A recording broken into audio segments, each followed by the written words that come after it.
Hello, this is Deborah Cohen, my weekly podcast, which airs every Sunday at 11:30 a.m. Eastern Time. A story and a song, but it's all under the umbrella of my trademark name, perennialpeople.us. Trying to make it easier for you to find me because I've got four businesses running at the same time. So sometimes people don't know what I'm doing because I'm doing more than one thing.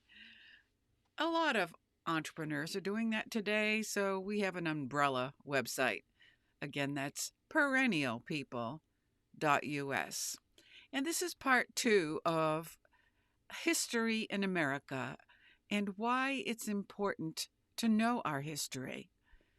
If you are interested or curious at least, stick around and we'll complete this episode with part two, the American Revolution. I'll be right back after this message. I never expected my life to become a memoir. I gotta move a little longer, and I will be much stronger. And I'm running hard and free to be me. My body glides in stealth motion like a locomotion. I see the track in front of me. When the night finally came, I could barely breathe from the excitement. The stage lights hit my face, warm and golden. I strapped on my Les Paul, the same one I still own, and we launched into Take It Easy, Take It Easy. Follow if you believe pain can become purpose.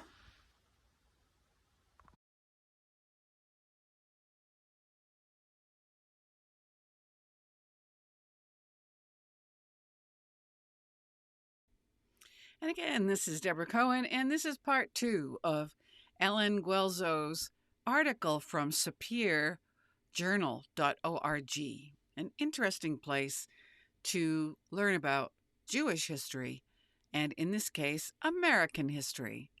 The whole story, part two. And I'm just going to be reading from the excerpts from my phone instead of doing a teleprompter.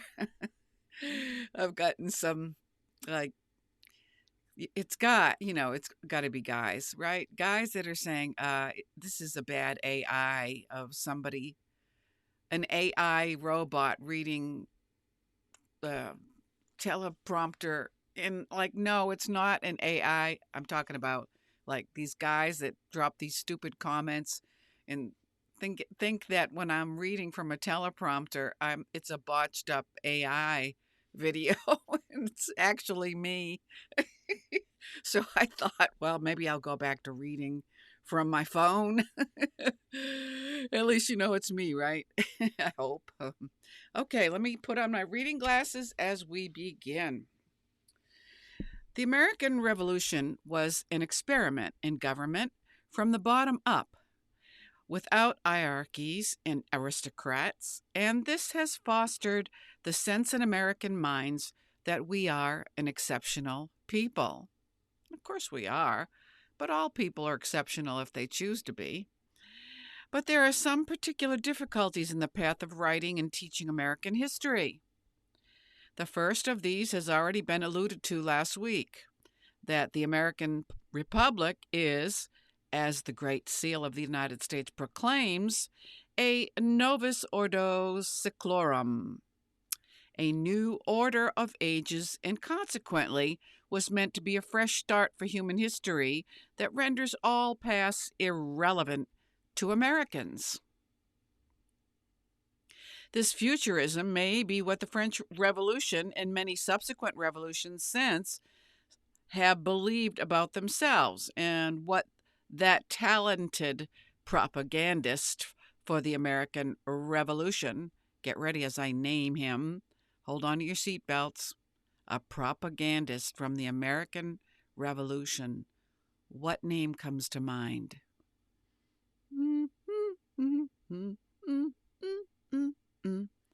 Thomas Paine? Oh my gosh. He believed when he wrote in 1776 that we Americans, quote, have it in our power to begin the world over again, end quote. Did you learn that from your history class? But the architects of the American Revolution did not propose doing away with all pasts. They wanted to be rid of the world of false hierarchies that had grown up for centuries around the neck of European nations, in the same way that Galileo and Newton had rid Europe's intellectual world of false hierarchies of Aristotelian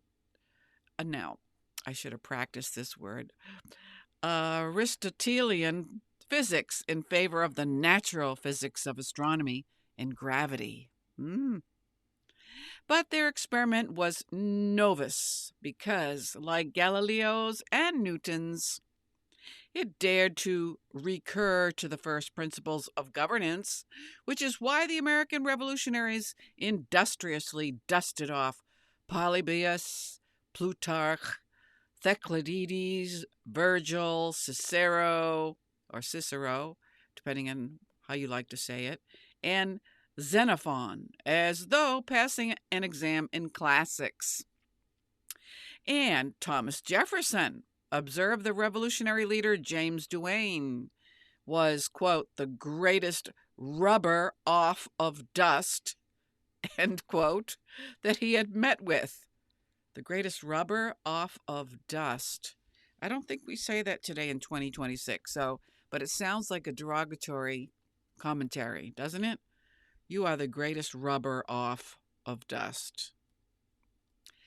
See how words change meaning over time?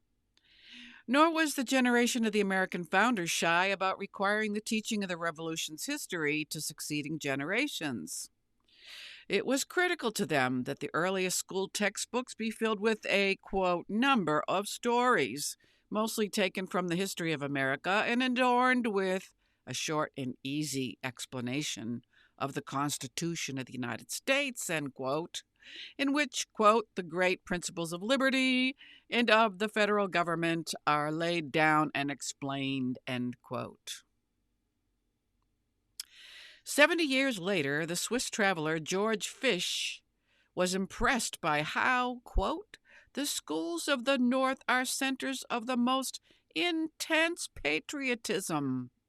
Children are taught songs that excite their young heads and fire their young hearts, end quote. And I can remember in the second grade standing proudly beside my wooden desk with all of my classmates and the teacher with our hand over heart. There was no negotiation or claim to have a right not to participate. We willingly participated and sang our hearts with glee for our country. 'Tis of thee. Is that your memory? But that was in the 60s. But there is another difficulty in cultivating a permanent respect for history in American minds, and that is the weakness of our imagination has for conspiracy theories. The American Revolution was an experiment in government from the bottom up, without hierarchies and aristocrats, and this has fostered the sense in American minds that we are an exceptional people. This is not entirely unfounded. Quote, we have as a people no past and very little present, but a boundless and glorious future, end quote, said who? Who said that quote? If you were listening, name that person in the chat. Doot, doot, doot, doot, doot, doot, doot, doot, doot, doot, doot, doot, doot, doot. Okay.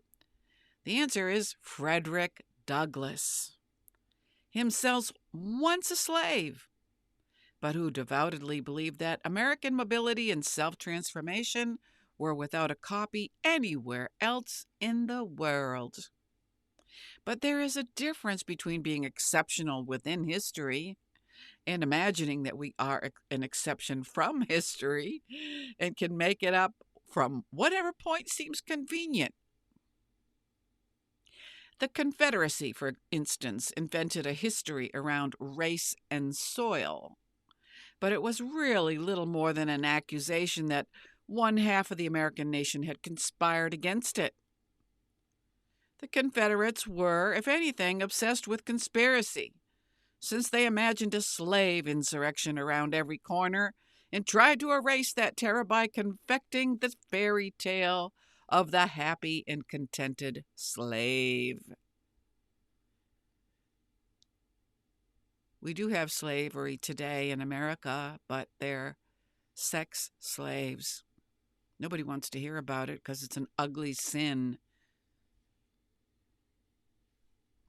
But in their conspiracy concoction, the Confederates were, in a strange way, taking part in an American pastime. There was more than a little whiff of conspiracy in Jefferson's Declaration, where, once we move past the majestic two-paragraph opening of political philosophy, Britain's imperial tax gatherers are depicted as running a conspiracy against the colony's customary liberties. Quote, "The history of the present King of Great Britain is a history of repeated injuries and usurpations, all having in direct object the establishment of an absolute tyranny over these states. To prove this, let facts be submitted to a candid world." End quote. Of its 1,331 words, no fewer than 706 constitute an accusation. It's tough reading these with dyslexia. You know, the letters switch, if you know what I mean. Okay, let me try that again. Of its 1,331 words, no fewer than 706 constitute an accusatory history of grievance. Perhaps the most successful such text in the history of the world. It was through narrating its history on its own terms that America created itself. And once in place, the conspiracy hunting habit became endemic in American imaginations. Mercy Otis Warren's 1805 History of the Revolution accused the Federalists of, quote, a conspiracy, end quote, to replant hereditary distinctions and noble orders in America. And ever since, Americans have been uncovering conspiratorial explanations of American and human life, from Ford's Theater and Dealey Plaza all the way to the Matrix. Well, I think that's a big dose of info to absorb. So let's think about it while we take a break, and I'll be back shortly. I don't even know where to start. These people didn't give up. Neither can I. Peace isn't a dream. It's a story we have to write together.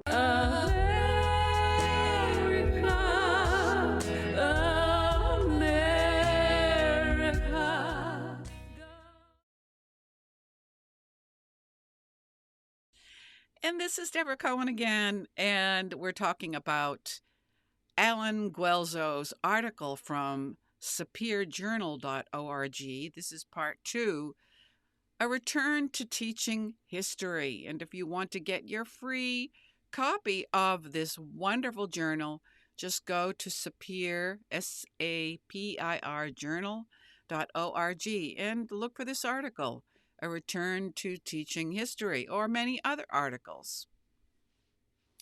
So let's continue.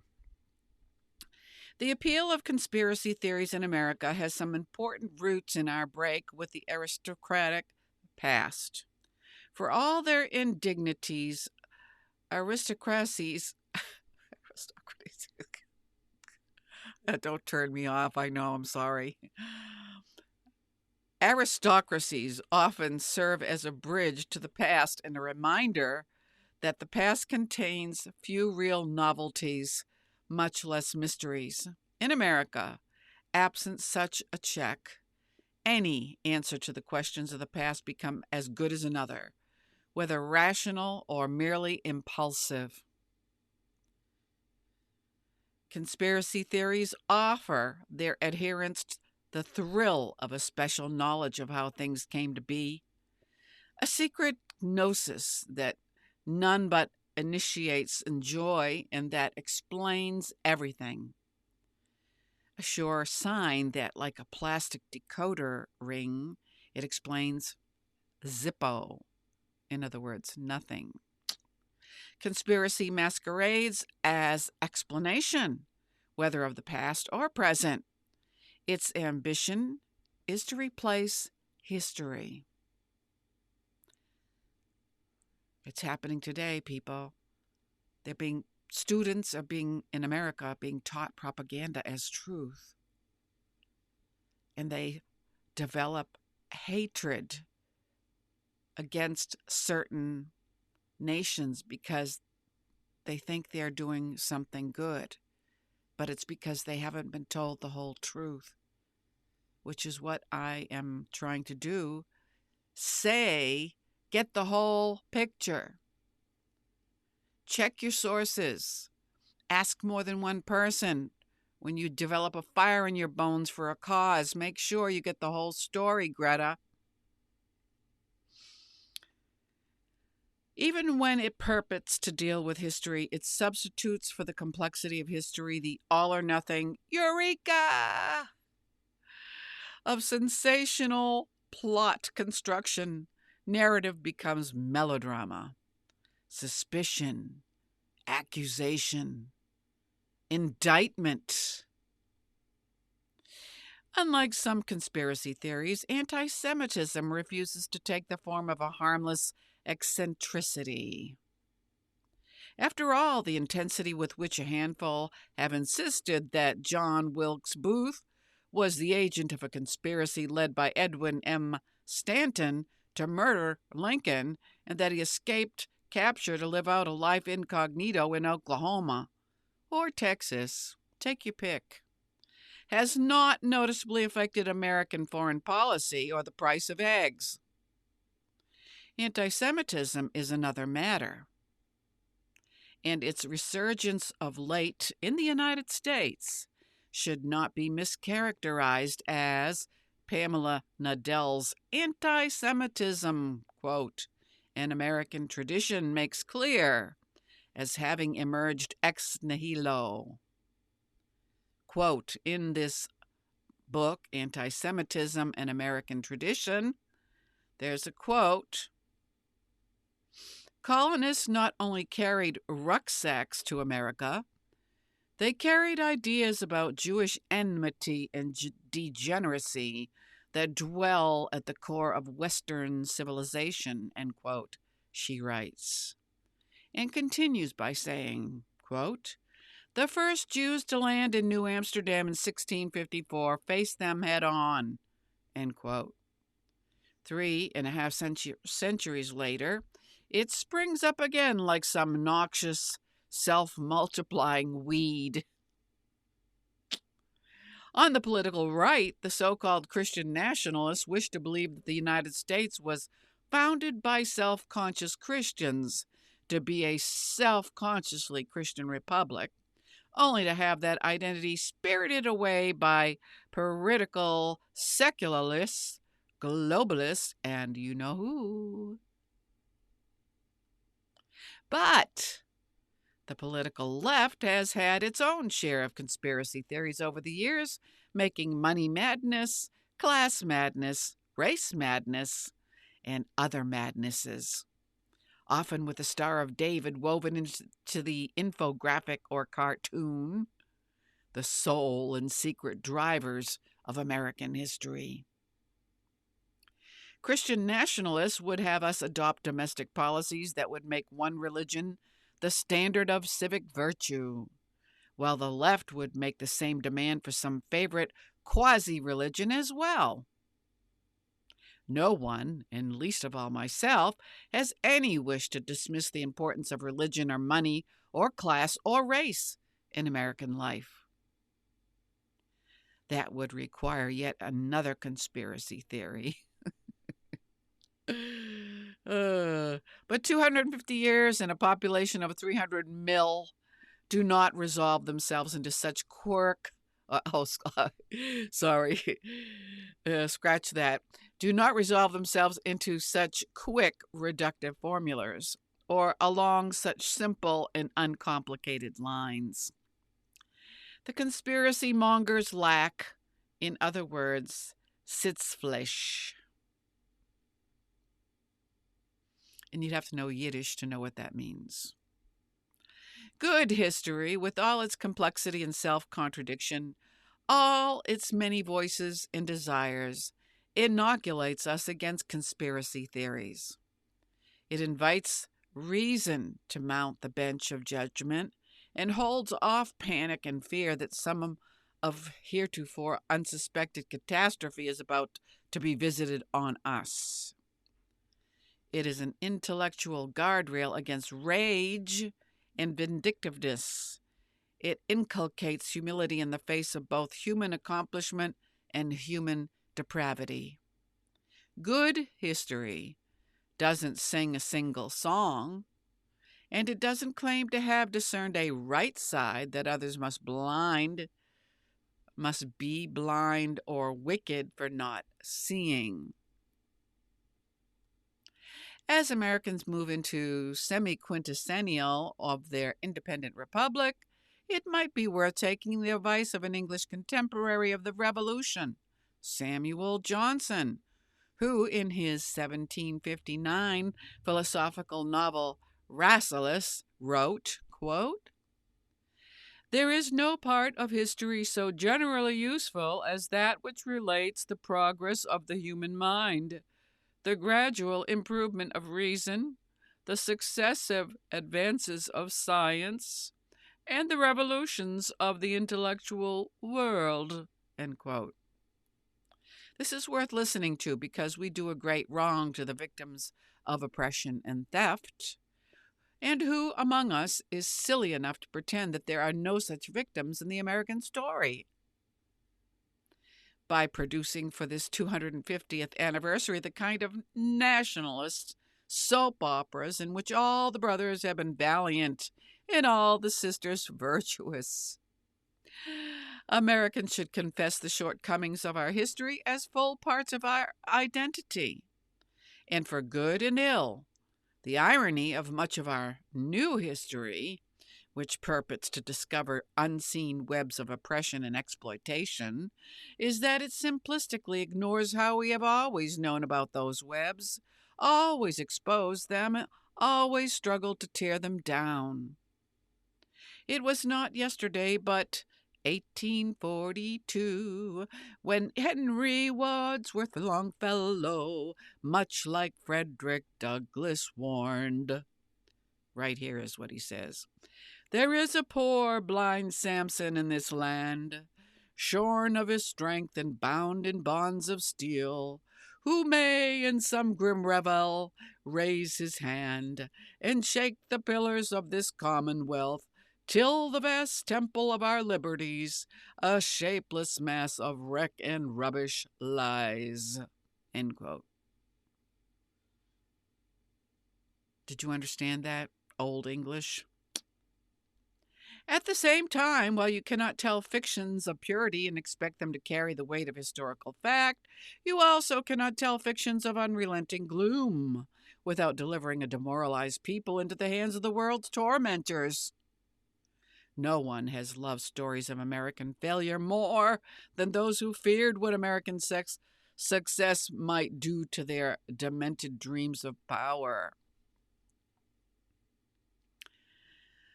Alongside the ups and downs, and mixed into both the surprising equalities and the depressing inequalities, Americans should entertain a particular curiosity for America's ideas and for its extraordinary but simple improvements in the day-to-day living conditions of its people. as a fit subject for the semi-quintessential inquiry, begin with the intellectual world that Johnson spoke of.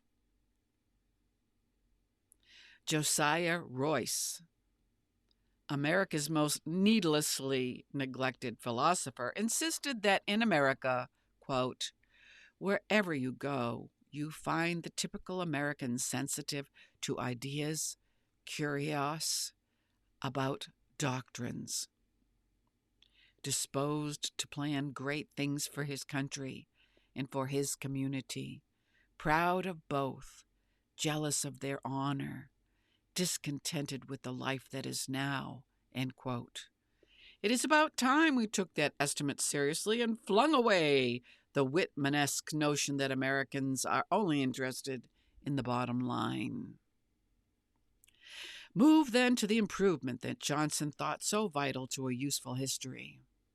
In this 250th year of our being, it might be worth glancing through Robert Gordon's epic, The Rise and Fall of American Growth, published in 2016, or Robert William Vogel's The Escape from Hunger and Premature Death, 1700 to 2100, published in 2004, to marvel that in little more than a single generation, Americans leapt from a still medieval reliance on candles and muscle power to the telegraph, the steamboat, and the railroad, that not a single American home was wired for electricity in 1880, but 100% of them were by 1940. That 37% of American deaths in 1900 were due to infectious diseases, but only 5% by 1955. That all the hard surface roads in America in 1900 would have stretched only from New York City to Boston. In the long run of human affairs, these are accomplishments that almost beg our description. And we're getting to the last paragraph, so hang tight. Even the short end of the American stick is a position that other nations and societies over the centuries could have beheld only with envy. This is a history worth telling at the semi-quincentennial, and especially telling to each other. A history built around great ideas and great improvements, but that has been served by frail human beings who have not always loved greatness as they should, but who at least embody that greatness. In the words of Odin, in the deserts of the heart, let the healing fountain start. In the prison of his days, teach the free man how to praise. And that is the end of this article by Alan Guelzo, an American historian and professor of humanities in the Hamilton School of Classical and Civic Education at the University of Florida. He has a Substack with James Hankins called The Golden Thread. So if you liked his article, go to Substack and give him a thumbs up. If you would like to be part of a salon, and if you are a Sapir follower, you'll know what I'm talking about, but if not, it's an online meeting on Zoom to talk about American Revolution and the history of America from a Christian and a Jewish perspective. This meeting will require you to read the first chapters of both books. One is a book I've just released called Jewish Christian America, and the other book is called Fixing America, which you can find a free download at sapirjournal.org, or you can go to my website, deborahcohenbooks.org, and you have to spell my name the uncommon way, DEBRACOHEN books.org. Why do I say uncommon? Because for all of my 12 years in public school, 13 if you include kindergarten.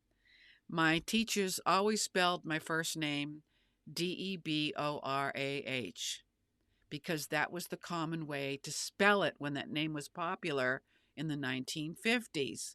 But my mother, for some reason, knew I was going to be different, and she spelled my name different. Instead of 3 syllables, which is Deborah, she spelt it with 2, Deborah. So as an elementary school kid, I would try to make light and say, it's, you had a lot more respect and fear of your teachers in the 1960s. I'd be called by attendants, Deborah blank. I'm like, excuse me, that my name is not Deborah, it's Deborah. Some of them would get huffy. What's the difference? Deborah. I'm like, to me, it's my name. My name is not Deborah, it's Deborah. Think about zebra.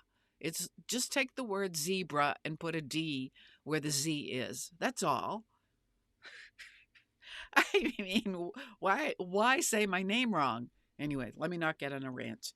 Anyway, okay, so I hope that you enjoyed this and maybe it prompted you or made you curious about American history and you'd like to know more about American history from a Jewish perspective. Yes, there were Jews that served in the military. There were even Jews that funded the American Revolution, as well as Christians. But unfortunately, a lot of Jewish history in American school textbooks has been removed. I wonder why. Okay, so thank you for listening, and share this with a history buff. If you have a friend that's a history nerd, that I think I'm becoming a history nerd. I didn't care about history when I was in school because it was so boring. Memorizing dates. I mean, come on. Tell us stories like Dick, Spot, and Jane, that kind of mentality for a second grader, instead of making us memorize things. Dates. Didn't help me too much, okay? All right, so let's go out with one more ad, and then I hope to see you again next week right here on A Story and a Song podcast. And if you want to communicate with me during the podcast, the chat box on YouTube is open where they're archived. Let's see, it's on I have 2 YouTube channels, that's why I'm thinking. At Deborah Cohen Music. And don't forget to spell my name right, okay? All right, peace out, and hope to see you next week. Ciao. My child, you're mine, your light will shine, your light will shine, abide in me and cling to the vine, and you will bear fruit, just as I say. Thank you for listening to DeborahCohenMusic.com.